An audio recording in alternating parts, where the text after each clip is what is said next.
I think Agnes Scott helped me find my voice. You are surrounded by a bunch of women who are encouraging you, who are leaders in their communities and on campus. Because I am at a women's college, I am now looking at every single political issue, every single social justice challenge through a woman's perspective. And then that's allowed me to then look at every single issue in any other, perspectives. I wouldn't have gotten the same experience of feeling very confident in who I am and how I identify if I did go to a different college. There's such a environment of empowerment, but also honesty and also supportiveness. I know that, and someone who is interested in research, that I'd be able to have that one-on-one sort of conversation with the professor about my future and career aspirations, and sort of this emphasis on women in STEM as well. In addition to the leadership development aspects of the Summit co-curriculum, our office also supports the community civic and global engagement efforts for our students as well. And so how are we helping to mobilize them in understanding systems of oppression? How are we helping them to understand not just what are these issues, but what are some of those root causes of them? And how can we help prepare them to be effective change agents? It's a wonderful time to be part of the central conversations around women's leadership and women's advancement. Agnes Scott really gives you the one-on-one interaction that was necessary for me to develop as a leader. Agnes Scott's campus really fosters that kind of environment too, of being socially engaged beyond just the classroom.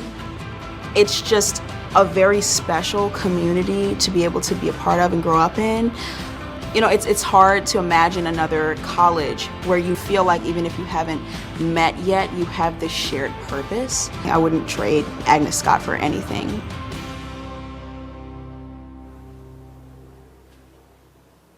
Please welcome one of our conference program chairs and Assistant Professor of Women's Gender and Sexuality Studies at Agnes Scott College, Dr. Lauren Whitworth. Thank you. Good morning. Welcome back to day 2 of Agnes Scott College's 2021 Women's Global Leadership Conference, Building a Better World, Women and Climate Justice. We have an incredible program ahead of us today, including our solution sessions at 2:30 this afternoon. But I did want to take a moment to reflect on some highlights from Thursday's powerful keynotes and panels. Yesterday, Wanjiku Matai urged us to understand the dynamics of where we are and to also commit to an international perspective in which we recognize our role and our country's roles in perpetuating climate injustice. She asked the thought-provoking question, who are you in community with? Which spurs us to also reflect on who isn't a part of our community and intimate circles. She said we must itch to engage and, quote, show up for one another. In a similar vein, Tara Hauska implored us to not be passive as she spoke to us from the front lines of a pipeline protest camp in Minnesota. She entreated us to find our bravery, even when it is uncomfortable, such as when we're asked to put our beliefs to the test and our bodies on the line. She emphasized listening and empathy, as well as the merits of righteous and generative anger. Pat Mitchell asked Wanjiku, what does the world we want look like? One replied, shared prosperity, and I wholeheartedly agree. The world I want also looks a lot like this conference. Students, activists, researchers, community leaders, innovators, and everyday people with diverse backgrounds, opinions, and training, seeing an issue or problem, identifying what is needed and left to be done, taking action, and as Wanjiku encouraged, showing up for one another. At this time, I'd like to welcome Dr. June Block to the stage. June teaches in the Department of Sociology and Anthropology at Agnes Scott.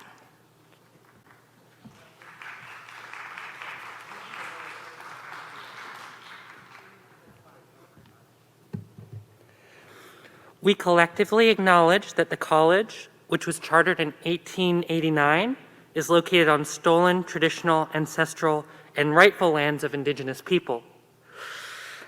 The Muskogee people were forced to relinquish much of their land to the United States government with the Second Treaty of Indian Springs in 1825 and the renegotiated Treaty of Washington in 1826. This land is now present-day DeKalb County. Today, the Muskogee Nation is the fourth largest tribe in the United States. We recognize and advocate for the sovereignty of the Native nations in this territory and beyond. By offering this land acknowledgement, Agnes Scott affirms tribal sovereignty and will work to be accountable to Indigenous peoples and nations. The first step in acknowledging the reality of living on stolen land is knowing whose land you're living on and what treaties impacted that land. A great resource for learning about this is native-land.ca.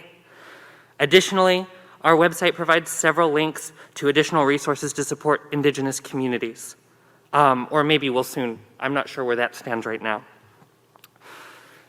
So this is a working draft statement that comes out of a land acknowledgement working group. We've been developing this as well as a longer land acknowledgement that goes deeper into the history for the website. It's been really lovely to see how much support we've gotten from Agnes Scott in doing this. I know that's not the case everywhere. And at the same time, one of the things that a lot of Indigenous critics problematize about this practice of land acknowledgements, even as it's a practice that's spread across the United States, Canada, Australia, New Zealand, one of the problems is that it often ends up being really performative, where we acknowledge that this is stolen land or it's stolen land, but then everything kind of stops there and we just say that and then feel good about ourselves for doing a land acknowledgement. And so one of the things the working group and a lot of the folks I'm talking to at Agnes Scott are really committed to is figuring out how do we go beyond that kind of performative allyship and how do we really enact that kind of solidarity with the Muskogee Creek Nation as well as Indigenous peoples more broadly. Thank you.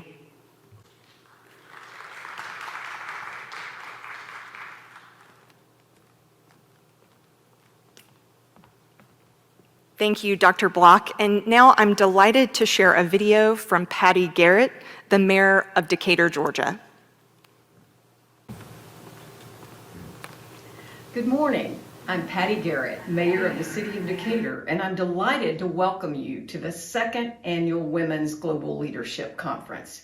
This year's conference, entitled Building a Better World, Women and Climate Justice, could not be more timely. What an amazing group of speakers and presenters are planned for the conference, from students to community activists to health professionals to business professionals, faith leaders, and more. It's going to take all of us as leaders to bring about the change we need. The City of Decatur has a long-standing partnership with Agnes Scott College in our efforts to address sustainability and resilience. We recognized an imperative at the local level to build community resilience. Agnes Scott College and the City of Decatur joined together to leverage the power of community and collaboration by designing a joint climate resilience plan with an outline of commitments and strategies to help ensure resilience of the community for both the college and the city. I think you'll have the opportunity to learn more about this during the advocacy and action portion of the conference.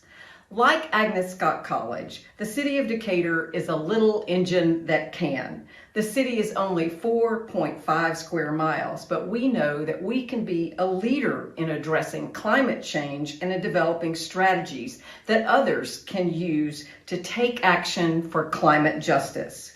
My sincere thanks to Agnes Scott College for hosting the conference and for its leadership and its commitment to sustainability, as well as for focusing the connection between women and climate justice. Again, welcome on behalf of the City of Decatur. I look forward to the conference as well as to future conferences where we can gather together in person to use our collective minds and will to impact meaningful and just change. Thank you.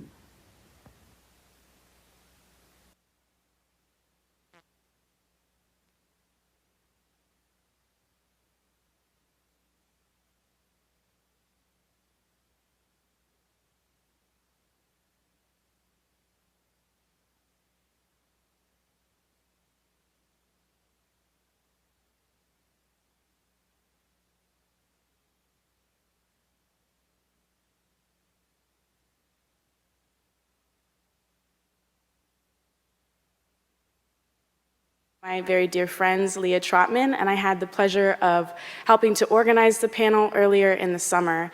I also had the pleasure of meeting Seva Gandhi in a asset-based community development class. And if you've never heard of asset-based community development, I strongly suggest checking it out.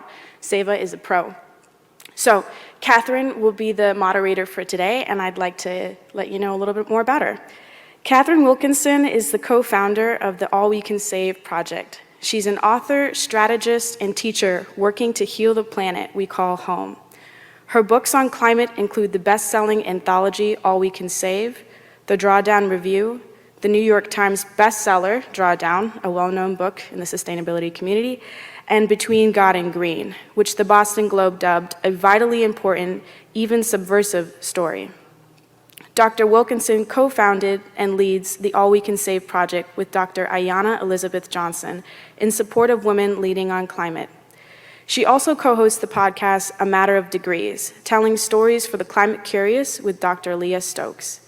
Previously, Dr. Wilkinson was the principal writer and editor-in-chief at Project Drawdown, where she led the organization's work to share climate solutions with audiences around the world.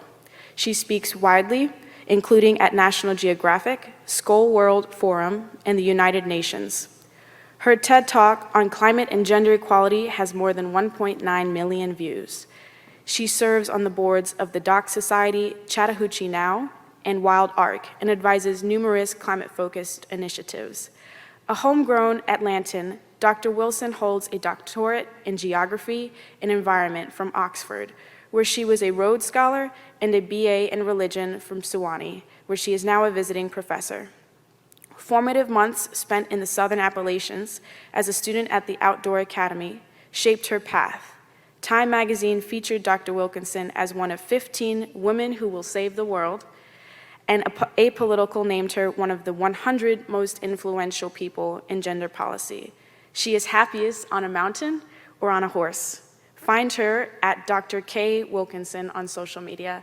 Please help me welcome Dr. Katharine Wilkinson.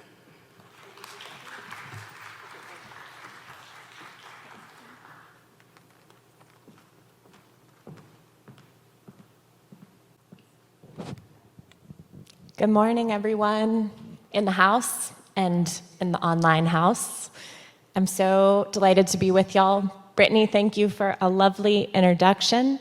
And I'm going to keep the introductions rolling because we have three amazing panelists who are with us, also in the interwebs this morning. Seva Gandhi is a facilitator, trainer, and consultant who works on community and organizational development. She continually seeks out new tools and innovative processes that center inclusion, participation, and critical thinking in group planning efforts. Seva is the founder and executive director of Collaborative Connections. She currently serves as board chair for the Asset-Based Community Development Institute and is also on the leadership team for Chicago Regional Organizing for Anti-Racism. Much of Seva's work is at the intersection of race, environment, and organizing. Leah Trotman graduated from Agnes College in 2021, and she received a BA in International Relations and a minor in Public Health. She is both a Truman and Marshall Scholar. Currently, Leah is pursuing a master's degree in Health and International Development at the London School of Economics. Leah hopes to pursue a career focused on humanitarian health efforts in the Caribbean that address the impacts of climate disasters on health and healthcare systems. And Wanjiku Gatheru, who goes by Wawa, is an environmental justice advocate and writer. She is currently a graduate student at the University of Oxford. She has received Truman, Udall, and Rhodes Scholarships, which is quite a trifecta, and she is the first Black person in history to do so. She is the founder of Black Girl Environmentalist and is motivated to change climate conversations and uplift communities most impacted by environmental inequities. Among other recognitions, she has many. Wawa is listed as a 2020 Young Futurist by The Root and a 2020 Grist 50 fixer.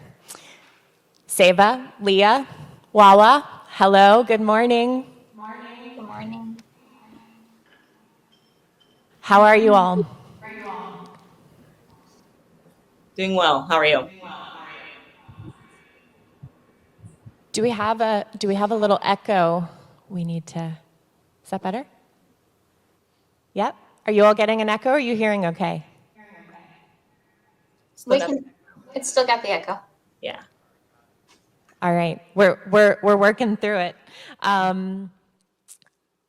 So to set up our first question, we're actually going to use some poetry, and this is a poem that I have really loved for a long time that we were lucky enough to get to include in All We Can Save. It's by Marge Piercy, and it's called To Be of Use. The people I love the best jump into the work headfirst, without dallying in the shallows, and swim off with shore strokes almost out of sight. They seem to become natives of that element, the black, sleek heads of seals bouncing like half-submerged balls. I love people who harness themselves, an ox to a heavy cart, who pull like water buffalo, with massive patience, who strain in the mud and the muck to move things forward, who do what has to be done again and again. I want to be with people who submerge in the task, who go into the fields to harvest and work in a row and pass the bags along, who are not parlor generals and field deserters, but move in a common rhythm when the food must come in or the fire be put out. The work of the world is common as mud. Botched, it smears the hands, crumbles to dust, but the thing worth doing well done has a shape that satisfies, clean and evident. Greek amphoras for wine or oil, Hopi vases that held corn are put in museums, but you know they were made to be used. The pitcher cries for water to carry, and a person for work that is real. In this moment, it feels a lot to me like both the human soul and the planet itself are calling out for work that is real. And this is the first question I want to put to our panelists. How do each of you think about being of use in climate justice? How would you describe the role that you play? Leah, could we send this one to you first? Sure. Let me take a quick pause to make sure that we have gotten rid of the echo. Okay, all things good. Yeah, I think this is a fantastic question. I think for me personally, being of use really revolves around two of my own identities. One, first as a young person, and then as a person from the U.S. Virgin Islands. Being of use to me as a young person means picking up from and sharing the baton with those who have been in this movement far longer than me. And I feel very much, I was telling Susan this, like a baby climate activist, just beginning to learn how to be in this special community. And so being of use means listening to and learning from those before me to inform my own climate actions. And also, quite frankly, some of the systems that we as climate activists kind of hope to reinvent, and sometimes are really, I would say, designed to tire and burn us out. So as a young person, I think that being of use really means lending my youthful energy and physical body to those who need that rest, because rest is just as important as the work. And then speaking as a U.S. Virgin Islander, for me, being of use means talking about the U.S. Virgin Islands, the USVI, as much as possible. Normally, whenever I mention I'm from there, many people don't necessarily know where that is. I get tons of questions. And so sharing what it means to live there, what it means to be born in the middle of a hurricane like I was, sharing what my research has disclosed about the impacts of hurricanes on health in the territory, sharing what it looks like to be a U.S. territory and what that relationship means with the U.S. government. All of that, for me, specifically as a U.S. Virgin Islander, is being of use, specifically considering that relationship with the U.S. affects the decisions that we can make, especially related to climate. Beautiful. And I have just a quick request to the booth, if it's possible. I'm having a little bit hard time hearing. Is there any possibility of just cranking it up a little? Okay, we've got the thumbs up. Thank you, Leah. And Wawa, let's pass to you next. Hi, everyone. Can y'all hear me all right? Well, first, I'm so excited to be here and share this virtual space with everyone.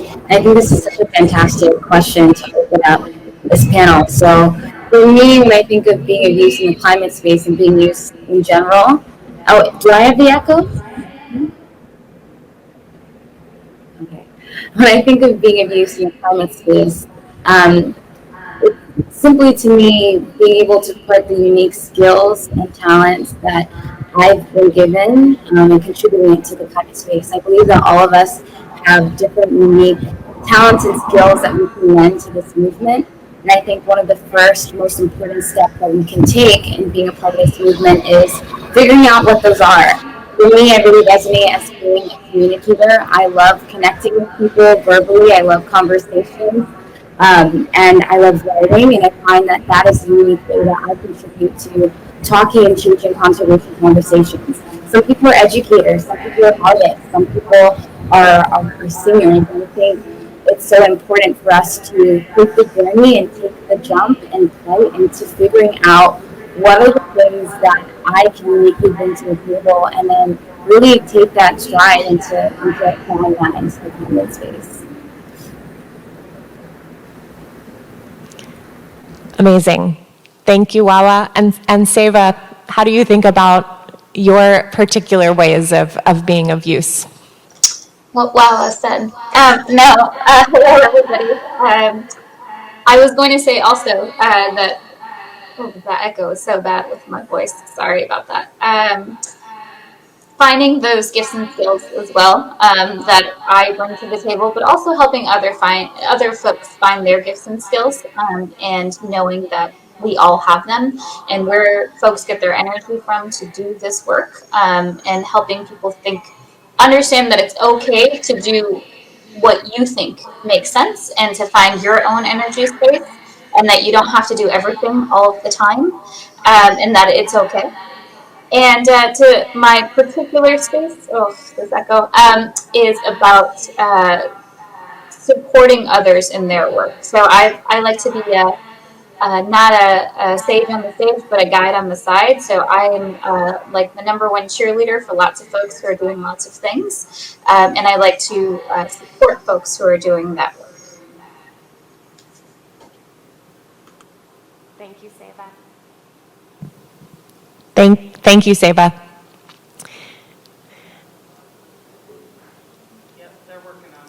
We're working on the echo. Would it be helpful just to pause for a minute, or should I keep rolling? Keep rolling. Okay. So, yeah, I like to sort of start the conversation there, because I think, and this is certainly coming to light across this entire conference, that we have this whole ecosystem of transformation at work. And I think so much of the task for each of us is to find our most helpful place within that ecosystem, but also to trust that the whole ecosystem is happening and growing, and that so many untold others are playing their parts in that too. And to that end, part of what gets me out of bed in the morning these days is the aim of nurturing a welcoming and a leaderful climate community. Because I really just don't think we can succeed without drawing on the incredible breadth of humanity's knowledge and skills and lived experiences and perspectives and, dare I say, superpowers. We really do need the biggest and strongest team possible. And polling data shows that there are, at this point, the climate majority is real. There are so many people who are aware. There are so many people who care. And yet, a lot of those people, the majority of people who say, yep, I know this is happening. I'm concerned about it. I think we need to be doing something. They're not yet active. And I'm curious what challenges you all have seen, Wawa and Leah and Seva, for nurturing a leaderful movement, and how you think we can make climate work welcoming. Seva, I'll go back to you first for this one. All right, I'm going to try something. Oh, no more echo. Look at that. Oh, no, it's still there. I'm going to turn off my speaker. So, Katharine, if you need me to stop, maybe just use your hand and I'll watch you, because I'm not going to listen to this. Okay, now I don't have an echo because I can't hear anything. So what I will say is that I think for me it's beyond just climate justice also, in terms of folks' ability to understand that this world was created by people like us, just historically. I imagine it's something akin to like going to a dinner party and the table is already served and there's all sorts of food, and you want to bring your own little pot of something, and you're just like, well, should I? Like, is this a thing that I need to be bringing? This table is already here. And I think historically, previous generations have been able to interact with they had to build a lot more structure and infrastructure for how things happened. And so they had that sort of veil unlifted. They were sitting there bringing things to the table and sitting there doing that. And now you're coming to a place where a table is set and you're like, well, I don't know that this food is for everyone. I don't know that this table is set correctly, but what is my role at this table? And I think it's not made clear. And so I think it's just a different sort of generational piece that we're coming in at a time where infrastructure is already built out, things are already rolling, and you have to find your own specific place. And there's nobody there telling you what this dinner party is about, or how to bring something in. There's nobody explaining that lay of the land, and so you got to figure it out for yourselves. So I think for me, it's more about the social contract and learning that the person is political and that your actions do matter, and then how do you engage. And I think, education and higher education is an awesome way to get that, and that there are not a lot of awesome alternatives to understand that about the social contract outside of that avenue for now. And so how do we encourage other people to understand that they can build and change the table, like what's being eaten, what's being served, and all of the things, and that this table was set, historically in a way that wasn't meant for everybody. So how do we change that? And then what is their role? And so I think outside of academia, it's very hard to learn that, because it's a very nuanced thing to learn. And creating the spaces for people to do that, I think, is really, really important. And I also think that technology plays an interesting role in this question as well, because you both can feel very connected to a lot of other people, and at the same time feel like your individual actions are pretty seemingly meaningless. Like, I don't know that what I'm doing really adds up, because at what other point in human history could you know what somebody at the other side of the world was doing at all times? And so you're sitting there understanding how many people are actually moving around, how many people are doing this, like scrolling through, going up and up and up and up, and your own smallness becomes really apparent in a different way. And so how do you kind of take those elements and use them and pivot them and make sure that you're very clear that even though it might feel that way, it still matters what you do. So I think I'm gonna turn on my speaker again in case you're saying things, Katharine. Thanks, Seva. Are we on? Yeah. Thank you, Seva. I think we're muting me in between when you all are talking. So sorry for the slightly stilted exchange, but I think it's such an important reworking of that somewhat tired metaphor about who has seats at the table, that sometimes it's the table that itself needs work. I really appreciate that. Leah, what are your thoughts on the leaderful movement and making climate work welcoming?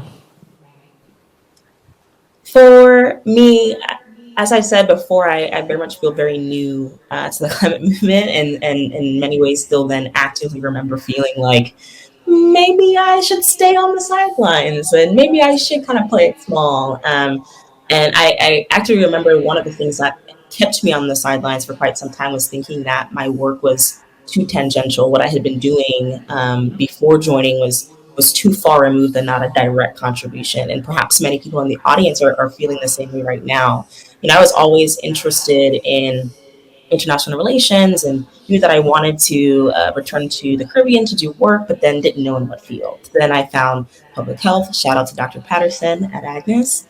And then I found that I was interested in learning more about the impacts of natural disasters on health. And then later I found out that, wait a second, natural disasters, climate change, they go hand in hand, can't have one without the other. And so I feel like I kind of literally stumbled into climate work and felt like I didn't belong, and also thought that climate work and the climate movement was only a field for hard scientists. And yeah, so there were just a lot of ideas of the work being too far tangential for me. But now in it, I'm very much realizing that what I had first believed was very far from the truth, right? We need as many people working on climate as possible. Honestly, it's kind of mind-blowing to me how every single perspective has a place in the climate movement. We need financial advisors to help you navigate how to divest from your banks, right? When banks that are funding oil companies, we need the arts to help us tell untold stories about climate movements and successful activism. We need people to talk about the dangers of fast fashion. In the U.S. Virgin Islands in particular, we need our port authorities to expand our docks so that we can funnel in more medical supplies after a natural disaster. Like every single thing can be connected to the work that needs to get done within the climate movement. And so for me, learning that my perspective matters, that I shouldn't discount my research was super important to eventually feeling welcome into the community. And it would be the same advice that I would give to others who might feel that their work is too far removed. That point about kind of the way that it felt like for so long climate was like, well, this is a science and an engineering and maybe a policy situation, but everyone else, we'll sort of sort it out. And I think when we reframe from we have a problem with greenhouse gases in the atmosphere, do we have a problem of sort of dominant human society being out of step with the living systems of this planet, it starts to reframe, and it's like, oh, right, this is an everything and an everyone kind of task. Wawa, I know this is also really resonant for the work that you're doing, so really curious to hear your thoughts on this question too. Yeah, first, Leah, I completely hear you. I've been in the climate movement, as you since I was 16, with that feeling of feeling super new, and also wondering whether or not my work is something that would be considered valid within the climate space. Is something that I, even to this day, still struggle with.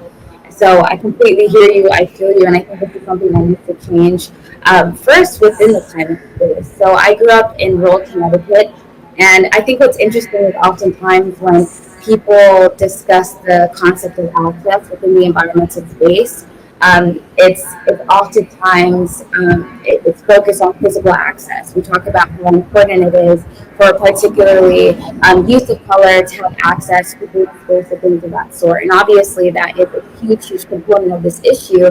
But I'll say my story shows that we do have physical access to green space and say environmental education. Sometimes the barriers that exist go beyond physical barriers. There could be psychological barriers. There could be representation barriers. I grew up seeing a lot of environmental educators. I never once saw one of color. I never once saw someone that had a lived experience that looked similar to mine. As well as I grew up and really been really interested in social justice and really having the scales of my childhood fall from my eyes, and I began to see the world for what it was, involving a lot of social injustice. I felt like there were so many other issues that were more important to my life than an issue that for me at the time as a kid felt so distant, so far away, and so what am I looking for?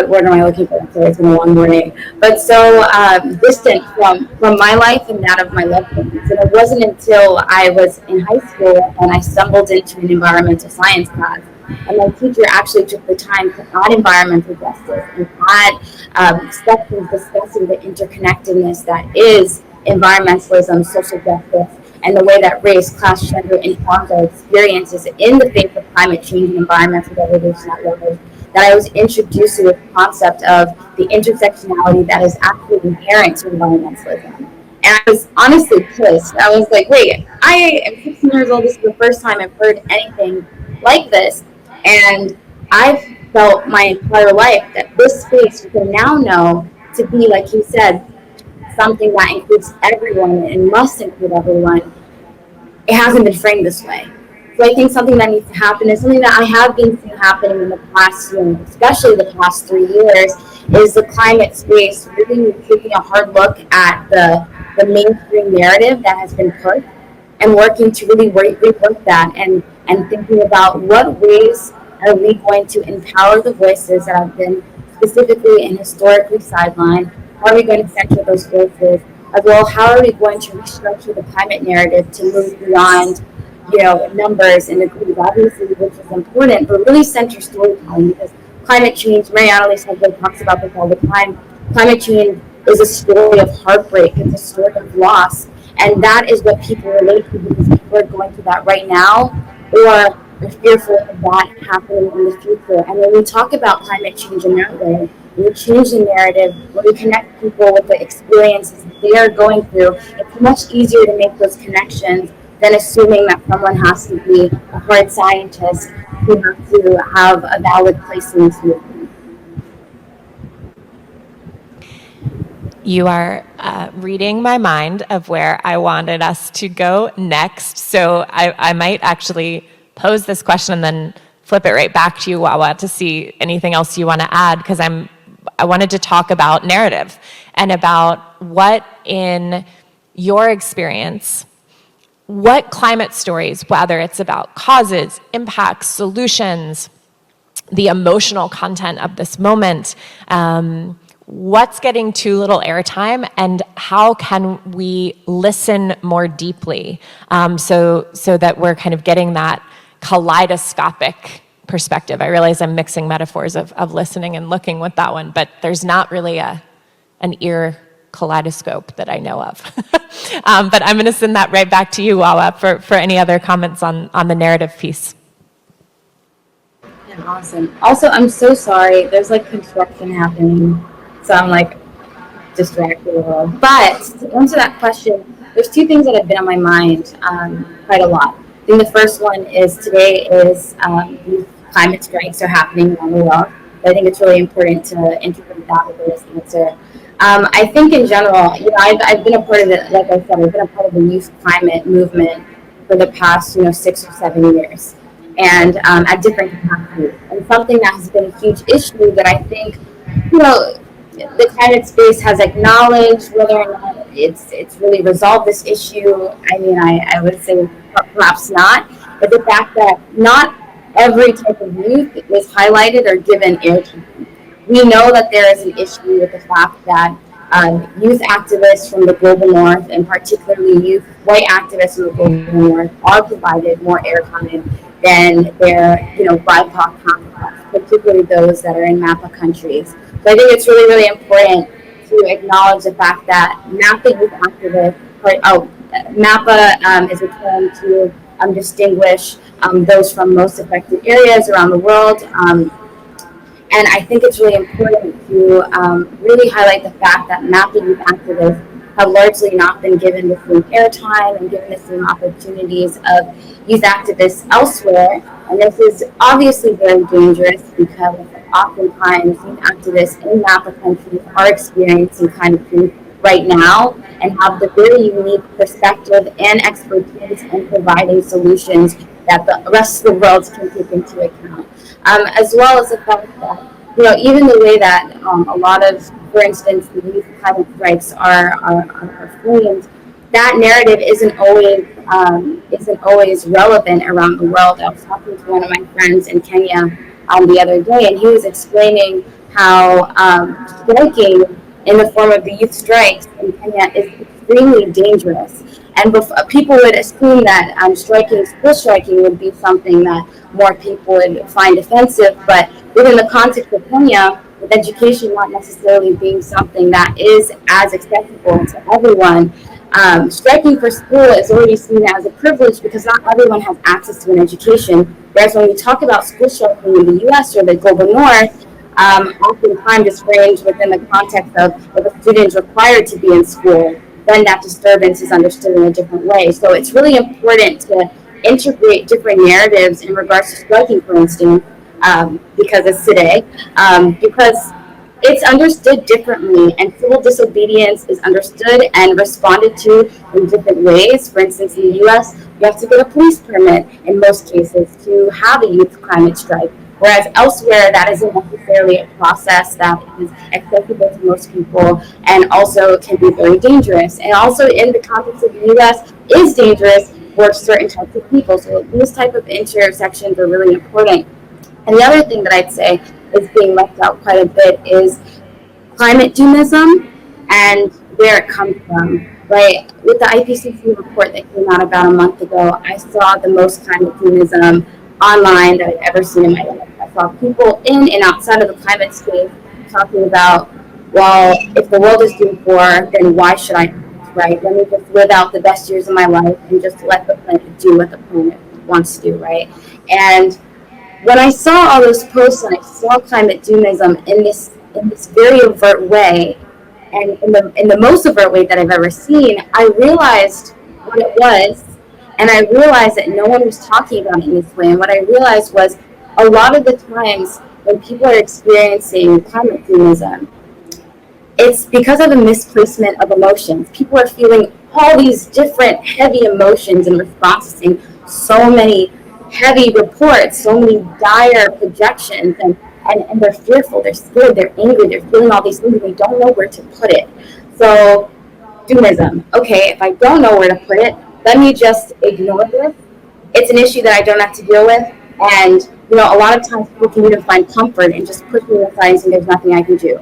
And I think that climate doomism, in acknowledging climate doomism as oftentimes being a response to feeling overwhelmed and not knowing where to put your emotions, I think there's a perfect opportunity for us, especially those of us who are in the climate space, to encourage people to redirect those emotions to action, because I really do believe that it is those emotions, especially the ones that a lot of times that we've been taught to be ashamed about, the fear, the anger, the hopelessness.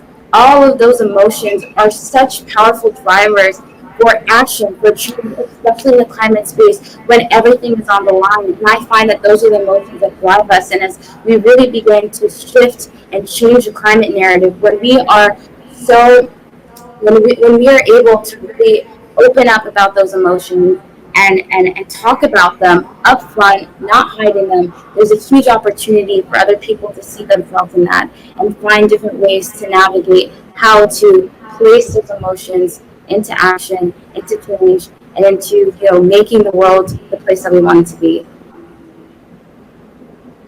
I think this is such a critical point about the interplay between the discourses and narratives that are circuiting through the public square, and then the emotional responses that we have. And I think you're so on point, Wawa, that we don't have good spaces or support systems by and large for helping people to hold that, to work with it, right, in a generative way, and let that be that fuel for action. It's actually one of the reasons why when All We Can Save, this week is the 1-year birthday of All We Can Save, that we also rolled out All We Can Save circles, so that people could come together in small group conversation to move through the content slowly and intentionally and with generous questions that let us do that kind of deeper sharing that I think a lot of times feels like,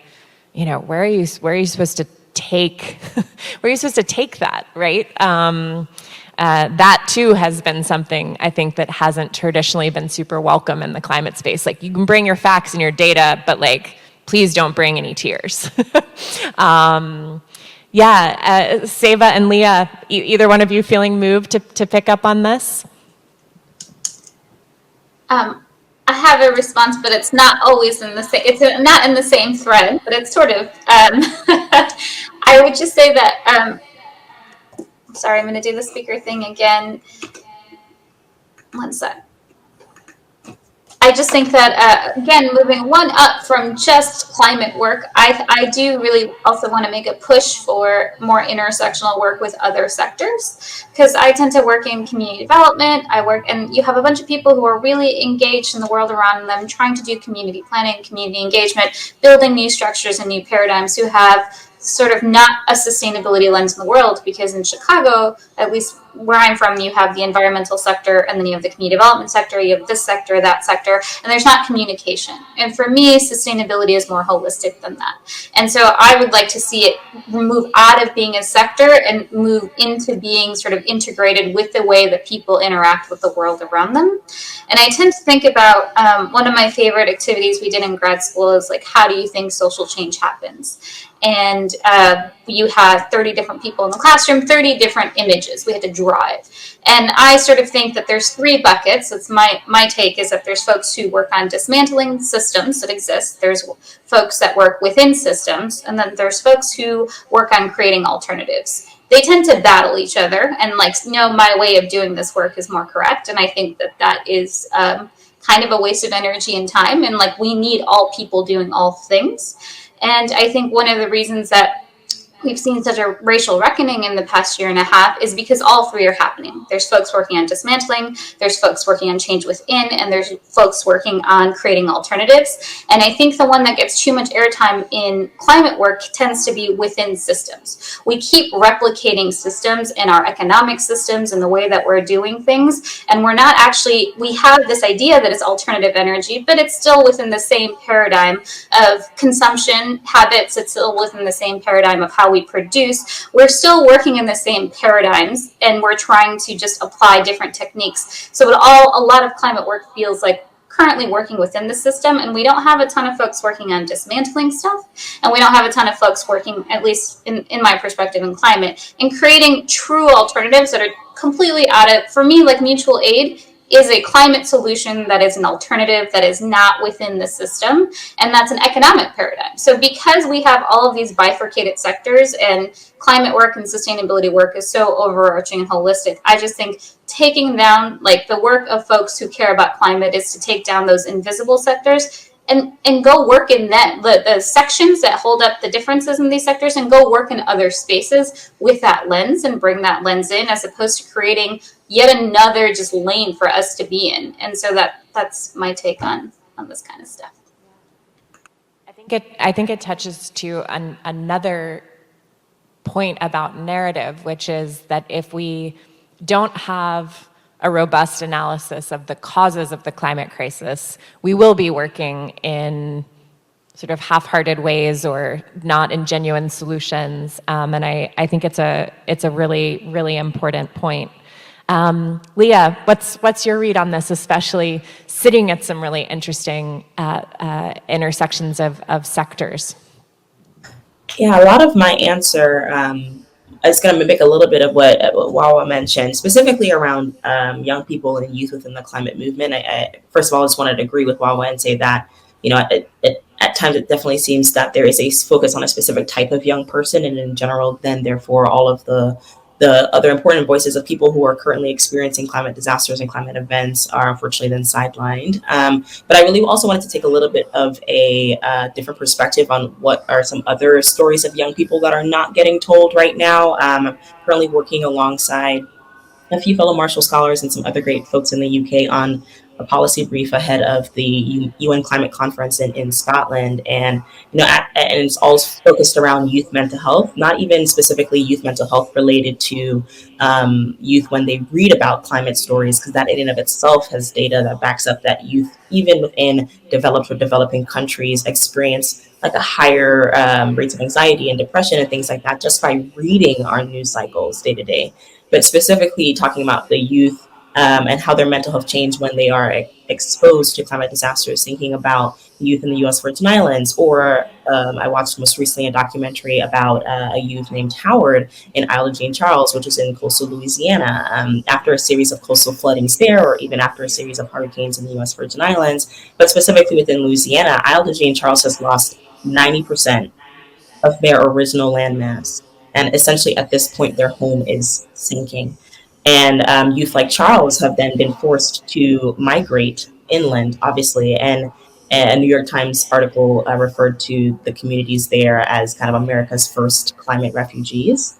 And imagine then kind of what type of trauma is consistent with the consistent exposure to natural disasters, and what that might look like on young people in particular. And then also imagine then these same young people then being forced to leave the only place that they have ever called home. The only place where they have like these cultural and emotional and historical ties, and all of that coupled together just on youth. There's just like day-to-day stuff that we as young people go through. And then imagine then having to think about climate disasters and where you might next live if your home has just disappeared because of all of the impacts of climate change. And so I think when we talk about like what are stories that are getting any sort of little airtime, youth in general, but I think youth mental health. And so how can we listen more deeply to these stories? We invite youth to places like the UN Climate Conference, not as like an adjunct to, right? But as like a main spotlight, as we are today in this conference. We invite youth to the Women Climate and Justice Conference, or to the Senate floor, to municipal task force, to your local county boards, to share their stories. And then when you invite them in, we also don't just then invite them in and give them like a title, how we have like, these committees and we put youth on and then we say that we have a youth representative, but then we never ever let them speak. We have to invite us in. And then when you do invite us in, you actually have to let us speak. And implement some of the ideas, and then don't just say, at the end of the day, oh, this is just how we've been doing things before. Because there are youth that inspire me, people my age or even younger, that have created nonprofits and all these fantastic things that I'm sitting here and I'm like, how are you guys? When did you have the time to do any of this, right? And so there's just so many great ideas from young people, and at times, even when we're invited into the room, we're not allowed to speak. And so giving us that space to do so, I think, is how you can listen more deeply to stories of youth from Isle de Jean Charles or from the U.S. Virgin Islands, for example. Yeah. I love that answer, Leah. And I was fantasizing recently, like, what if you could attach a youth activist to like every CEO of a major company, that like they couldn't go anywhere without a youth activist like in the chair next to them being like, nope. Actually, let's reframe. I was like, that is how I would want to use a magic wand if I could do it. Because I think, a lot of times, I think we're seeing a bit more of it, but it can sometimes feel performative, right? Or it can feel like, great, okay, we've had a little moral inspiration and now back to business as usual. Speaking of trauma, it has been another really tough summer of extreme weather events of all different kinds all over the world. Another really dire intergovernmental panel on climate change report, including the news that we are on track to hit that critical threshold of warming of 1.5 degrees Celsius within 2 decades. And, as we're watching play out in the halls of power in this nation's capital right now, still too many people who are in quote unquote leadership positions who are shortchanging our collective future. And it's all a lot. I've had a sort of hard week of just facing it all and up in the night. And I'm curious how you all find fuel for persistence, and also how you take care of yourselves when the work is feeling really hard. Seva, can we go to you first on this one? Sure. I'll just say that I'm a Taurus, so I find myself in nature when I need to recharge. That's just how I spend my time. But I think it is where do you get your energy? How do you recharge? And how do you take care of yourself in the midst of doing the kind of work you're doing? For me, there's two two ways that have helped me is being very clear in my analysis. So I think when you're not clear in your analysis of what's happening, when stuff starts to bubble and surface, you have this paralysis of, am I doing what I need to be doing in this time? And does it even matter? And I think I had a very clear analysis for myself for over a decade on sort of the intersection of race work and environmental work for myself as being the most important things. I read Ishmael way back in the day, and I got really into all of this stuff. And so I keep going back to that analysis of, yeah, it might not feel meaningful for me to do this, but I can't actually come up with anything that's more meaningful. And I don't necessarily, the kind of work I do, I don't see change right away. It's a long-term, incremental, tiny bits and pieces. And so it's not very self-satisfying. It's not like I can see I just spent, an 80-hour work week for 3 years, and I don't know that I actually see the impact as much as I can kind of tell myself. And so it's, what stories can you continue to tell yourself to convince yourself, like, this is all I can be doing? And I think a lot about anxiety in general is trying to control a future that's uncontrollable. And the only thing that you can do is, like, take care of yourself and control your relationship to that. And so taking that energy, and instead of feeling anxious about it, which it is, it's pretty upsetting, it's pretty whatever, the only thing you're in control of is your relationship to it, and how do you take that time and energy to recharge and center that, and also finding, again, where you are in that buckets that I lined out about dismantling systems or within systems or creating alternatives. Some people I know get all of their energy from sitting there and, like, fighting. I don't get my energy that way, but I also should not hate on those people that get their energy that way. Good for them. Like, I tend to get my energy in a particular bucket. So how do you do enough analysis of both your understanding of the issues and then also your understanding of what's going to keep you going, so that even when it gets to a point where you're just like, this is all useless, which has happened to me many times in my career, you just kind of are like, well, there's really nothing else for me to be doing at this time, because I've already done, and I have this really strong understanding of self and understanding of analysis, and you continue to work on that, knowing it's not static and it will change and it's dynamic. But I think the concept of having grace is really important, and having grace with yourself and with everyone else too.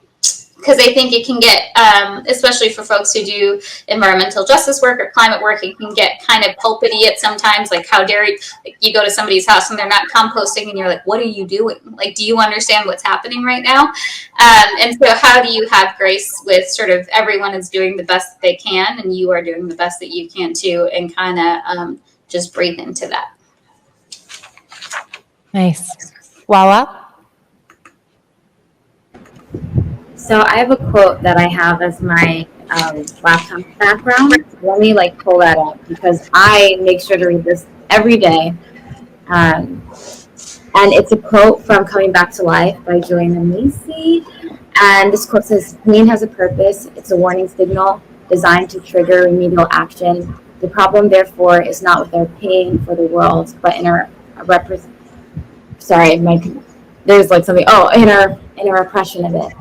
Our efforts to dodge or dull it, to render us futility, or in systems terms, we cut the feedback loop and block effective response.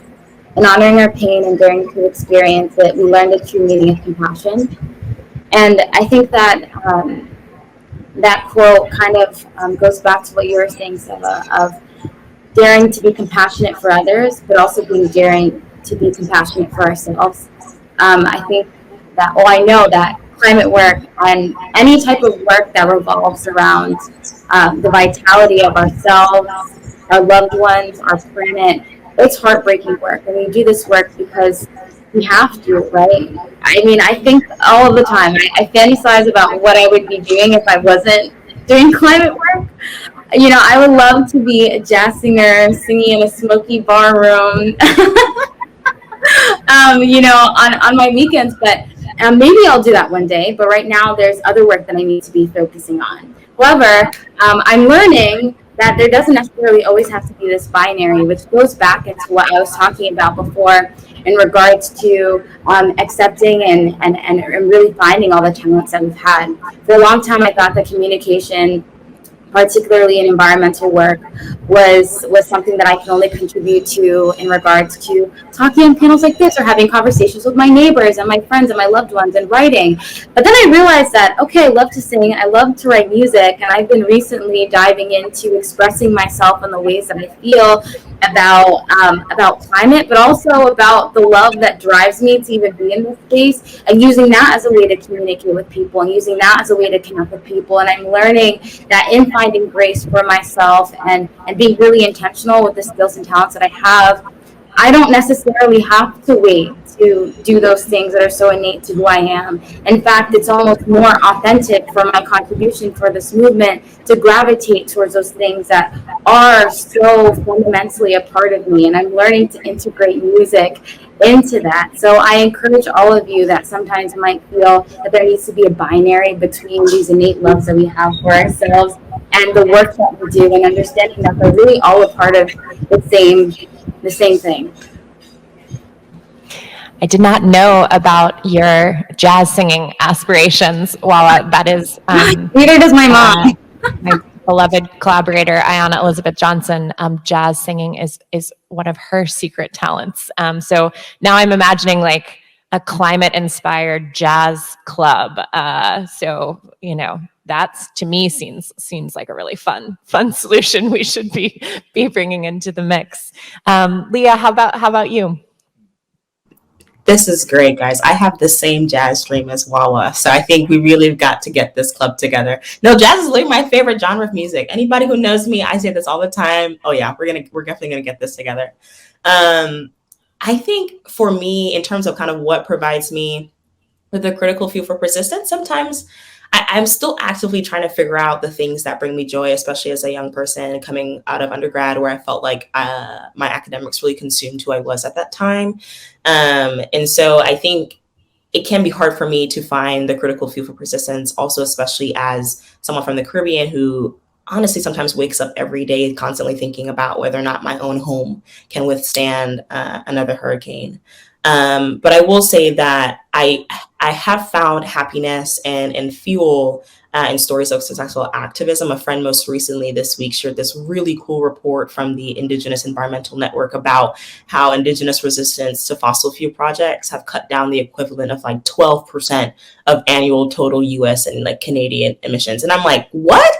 That's super cool, and like these forms of resistance have included like physically disrupting construction or like bringing up like legal action against these fossil fuel projects. And I was like, this is amazing, because for me, like any sort of grassroots activism work that happens on the ground is super important for communities to see that they themselves have the power to make the change, when sometimes it feels like, maybe all the time, we can't necessarily rely on the folks in power to make that change for us. And so that was like really invigorating, because I was really having like a stressful week earlier this week. And so to then see a report like that was just really uplifting. And I think some other places that I also find fuel and persistence is being then surrounded by people who send me the good news, right? Like being surrounded by community that one is really, I think, active also in the climate movement, but even not, like active in other sectors. And then we have wonderful conversations about how sectors overlap, and to be actively and intentionally seeking out that type of community also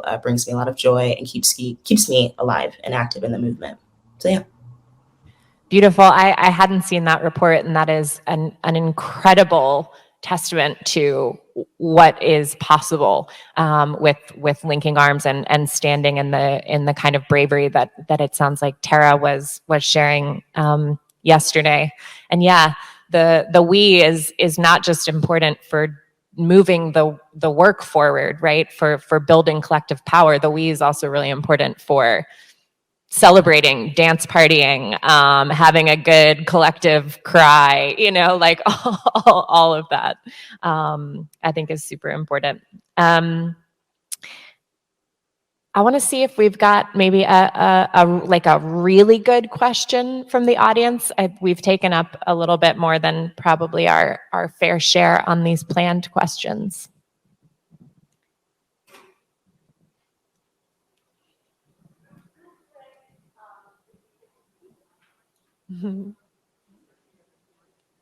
Just really quickly, Leah, can you give the reference to the article that you were talking about where you read about good news, right? Sure.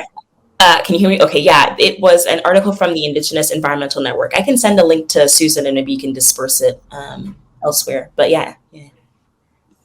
Amazing. Thanks, Leah. We've got another virtual question. All right, we've got a virtual question coming in hot. Okay. How do we balance being compassionate with people and ourselves while also pushing for the major change that we need? And this is a question from the virtual space. Anyone can take it. Whew. That's a big one. We're doing a sort of major philosophy this morning. Who wants to pick up that thread? I can just, I would say my word that I would hold in that is accountability. So I'm a fierce lover. I'm not a soft lover. So I think just making sure that I do group facilitation. And when I'm in front of a group, I know I have to love every single person in that room. And love doesn't look like letting them off the hook. And so how do you actually be of service to other people and yourself? And that means holding folks accountable to the things that they say that they care about and their values.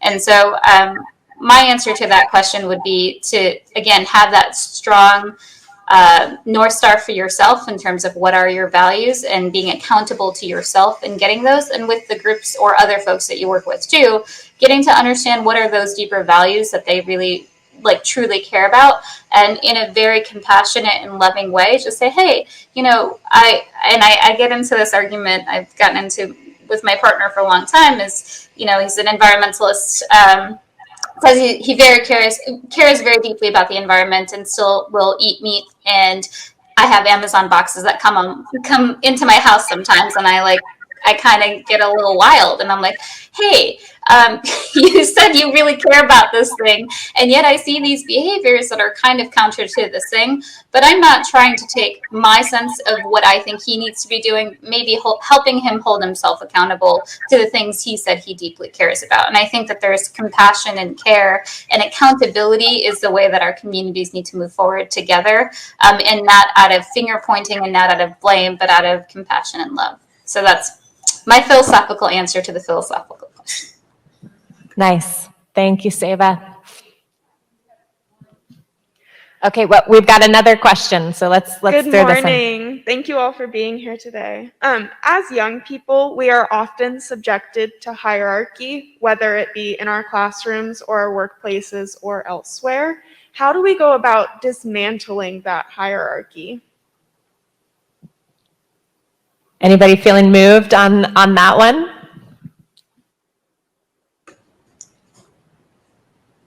Go ahead, Seva, if you want to jump in, but I will say, first of all, very much relate to that statement. I did some decolonizing work and also some other work as well inside and outside of the institution of academia. And I very much and wholeheartedly understand that it very much feels like the systems that we currently exist in say that there's change that needs to be made, but then also times then the hierarchy or the structures that prevent that same change from being welcomed or accepted. So first of all, I just want to say that I think that's a fantastic question.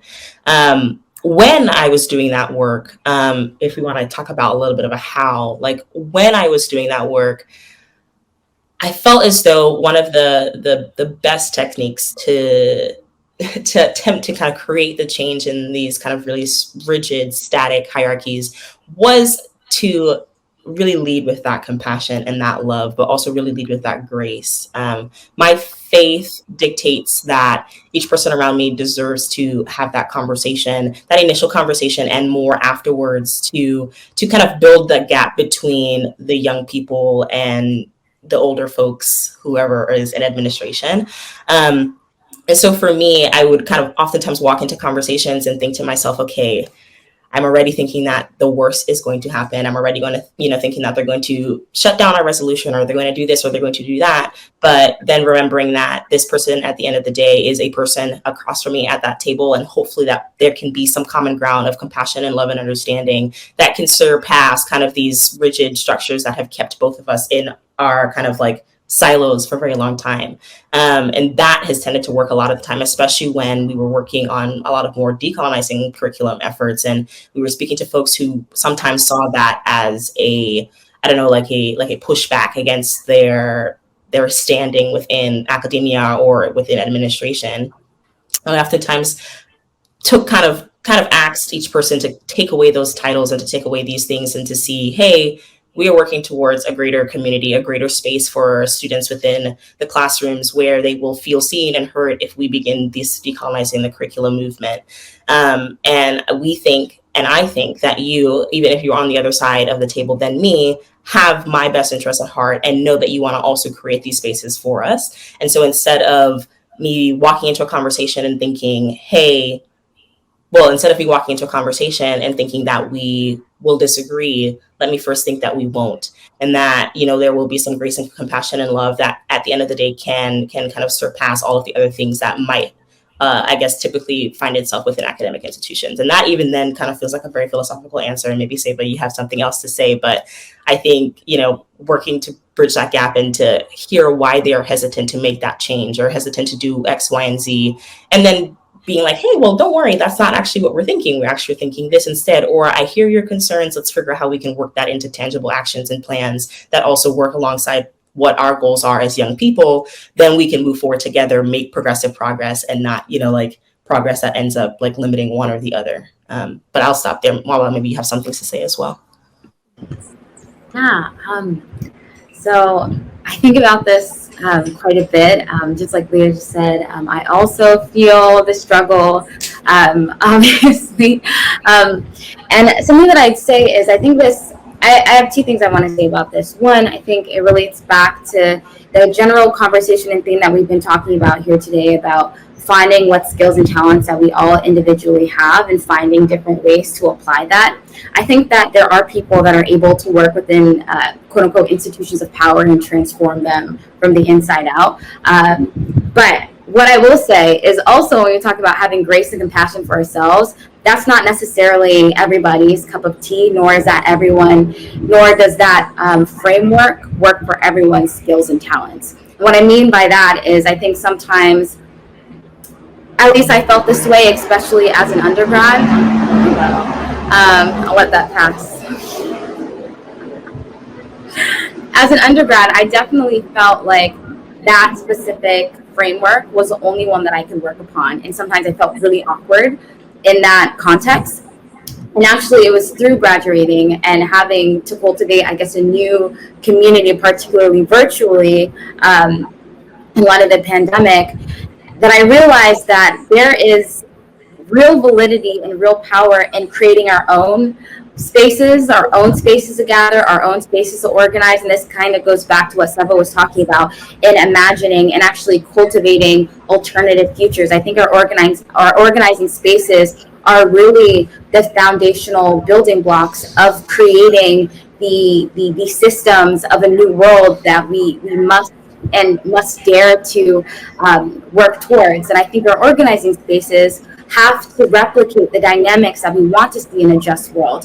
So for me, I don't always think that traditional institutions of power are the places for us to dismantle and rebuild, because if something is grounded in injustice, I don't necessarily think that they're always capable of being transformed. In fact, I'd say young people, folks of color, people that are marginalized, let's put our energy towards building from the ground up, from a place of care, from a foundation of love, with other people that understand what's at stake.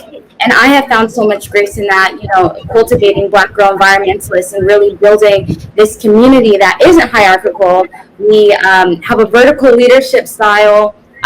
Nobody's necessarily the leader. All of us are the leader, and all of our voices are understood and listened to and validated. And when we talk about us cultivating Black girl environmentalists and that space and that network, we're very intentional about the fact that these dynamics that we're creating and cultivating, these are the ones that we want to see in the just future that we're fighting for. So I'd say dare to create those spaces for yourself. And if a place especially like institutional power and like working within that and, putting your blood, sweat, and tears into reforming a system that oftentimes can't be reformed. If that doesn't feel right, that's fine.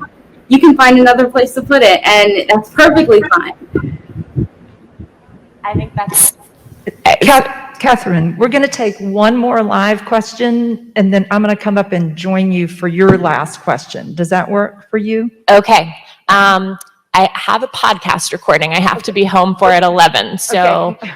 Maybe. Right. We'll do a really quick answer to a quick question.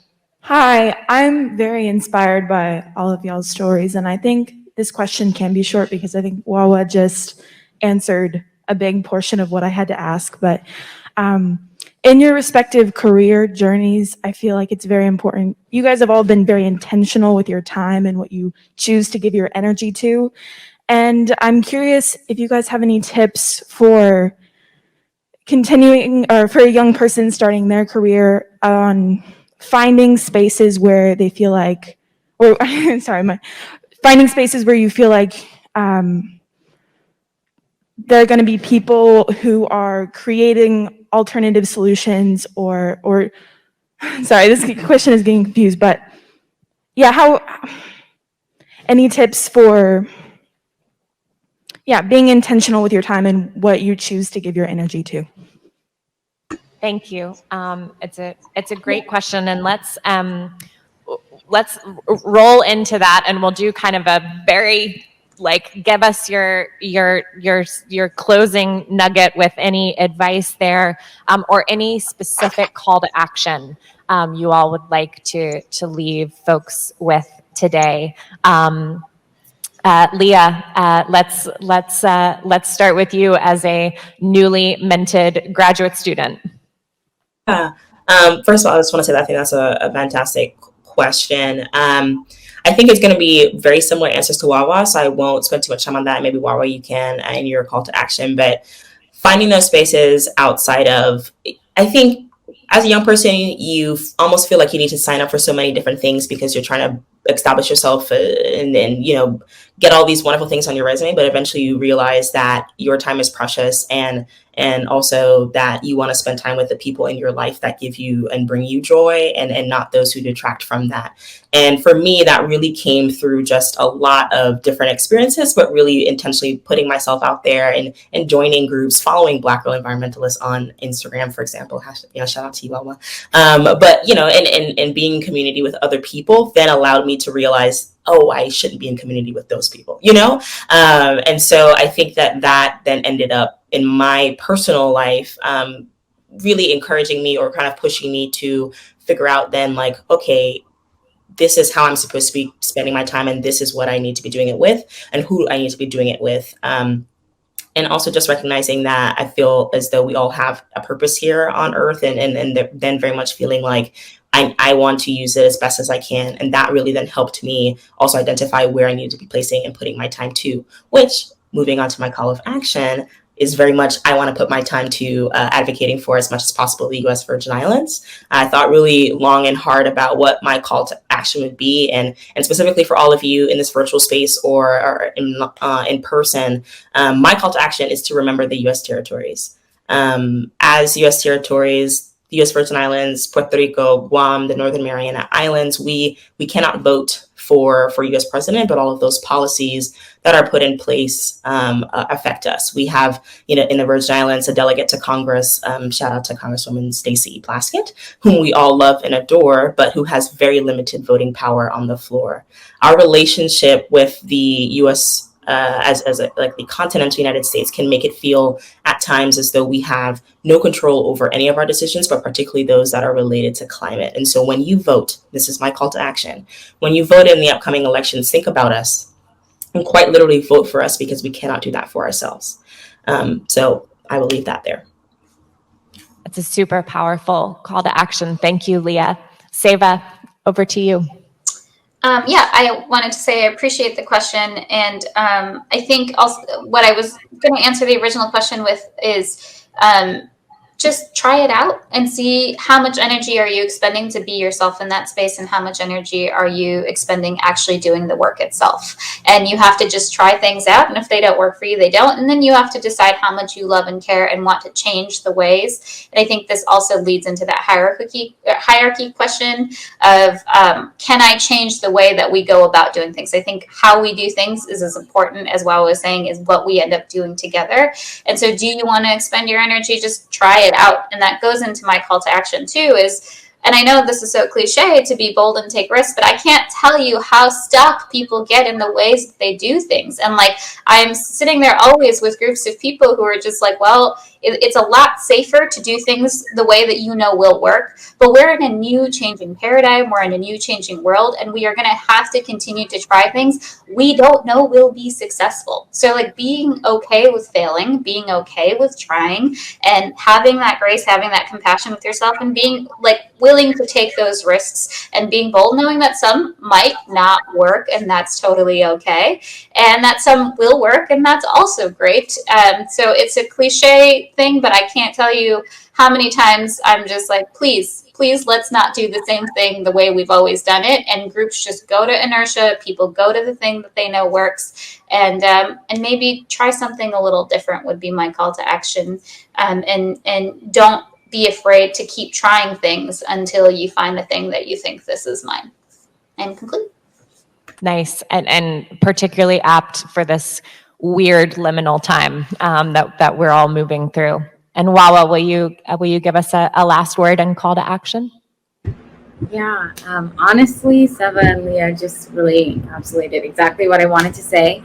But I guess the added part that I would say is I always really approach anything in the environmental space always from the environmental justice framework, right, and that definition, in which it reframes the environment as not just being, you know, the what am I saying? Sorry. I'm sorry, I'm getting distracted. My ET is like really out here today. But really understanding the environment as a place that we eat, sleep, pray, and that includes our physical body. So listen to your body, listen to your intuition, and try everything, right? If you find that something isn't a fit for you, it may be a fit for someone else. That doesn't mean that it has to be a fit for you.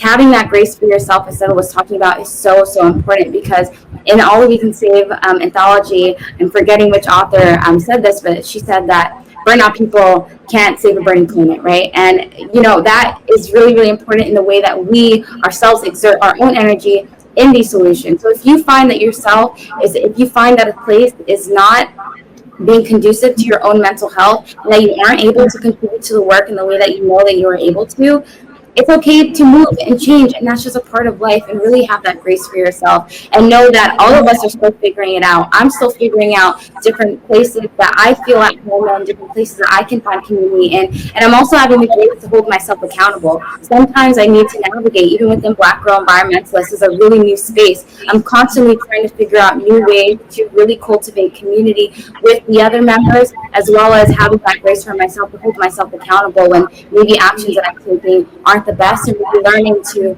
really augment that to really fit the space that we're trying to cultivate. That's such a great closing perspective, Wawa. I wish that I had learned more quickly in my life that when you discover you're in an ecosystem that is not actually friendly to your species, you either need to get out or that ecosystem will at some point spit you out, because it's just not tenable. And the call to action that I would love to leave everyone with, and this is specifically for folks who are voters in the U.S., there is hot negotiation happening right now around this is going to sound extremely boring, the budget reconciliation bill, which is our best chance in a generation to get federal climate policy at the national level. So there is a website. It is called callforclimate.com, callforclimate.com. It will walk you through a super simple call to your senators, your representative. I know it can feel like it's just calling into a void, like, do these people even listen? But we know that they're not getting a lot of calls about climate and how important this is as a policy priority, even though, again, the polling tells us that people care. So you can do it after hours. You can just leave a voicemail. You don't even have to talk to a real human, but please do go to callforclimate.com. We haven't had a political opening like this since the very beginning of the Obama administration, and we are unlikely to have another one for this decade. So this really is the moment, and I can't emphasize that enough. I also can't emphasize enough, Seva and Wawa and Leah, how grateful we all are for you all taking this time and sharing your work and your perspectives and your wisdom. And I hope we get to do this again at some point. Add my thanks to you, Katharine. And my number one job is to get you on the road for your next appointment. So, but these voices were so important. We wanted to extend the time a little bit this morning. Who would have thought resilience equaled dealing with reverbs on a microphone or online? Thanks to our great crew who's been working on this, but the good news is it was heard brilliantly virtually, we know. So it was frustrating for all of us, but it went through. So thanks for everything you've done for Agnes Scott and particularly for today. We appreciate Susan, it. you are a rock star. Thank you, Agnes Scott, for holding this conversation. Yes, so we're wrapping up. We'll all get together again soon. Thank you.